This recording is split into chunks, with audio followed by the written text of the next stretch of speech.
Tim, the plans for the new cyber park are coming together. Can you tell us the current situation with the project? So back in 2015, George Osborne made an announcement to bring a cyber innovation centre to Cheltenham, which made a big change for Cheltenham's growth outlooks, because we have the opportunity of building a cyber park in the Cheltenham area at West Cheltenham.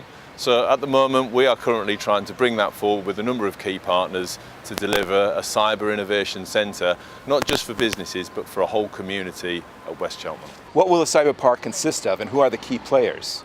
So the main element of the cyber park is the Cyber Innovation Centre. Although this is in an enormous building, its importance is huge to the business community around it. So that will be the first part. Around that we can build a sort of business eco-community of the cyber industry, and what we hope will happen is that we will bring in a large number of businesses that will want to sit around the innovation centre.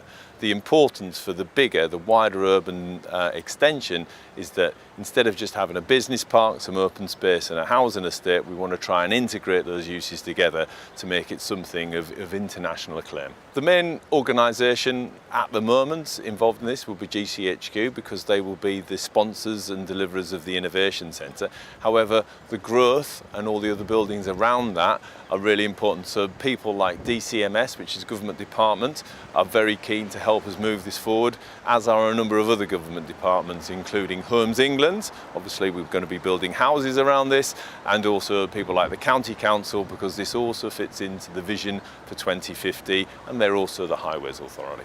And what's the development time frame? So at the moment we're working with the landowners, the developers, GCHQ, the government, to try and bring this forward and bring forward a planning application. So our biggest target at the moment is to start piecing together that planning application and the speed that that can be brought forward. That will probably be for a first phase or a first cluster of buildings, but that's got to fit in with the overall master plan. So what we're trying to do is to bring those two things together at the same time. That's in the process of taking us probably over the next 6 months. We hope to be moving that forward.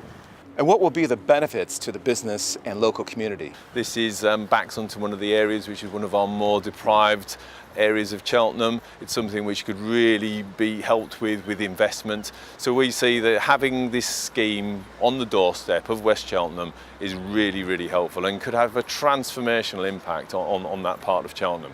From a business perspective, the cyber industry is one of the fastest growing industries in this country. It's got huge value to Cheltenham and the wider area. So Gloucestershire are going to be a real benefit from this. Also, from an industrial strategy, the government's industrial strategy is really focused around the growth of digital and cyber in the southwest. So we could be leading the way on that. So from a jobs point of view, this is hugely important to us as well.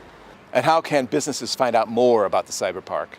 So at the moment we're in a lot of detailed discussion on a commercial basis with firstly GCHQ, landowners and the government. So we're bringing that piece together. So we're looking to set up an advisory group with a lot of different bodies to help us move this forward. And I think once we get that set up, we'll be able to release more information to people about the direction of the project. At the moment it's probably going to be a couple of months before we're in that position to tell people more detail about what's going to happen.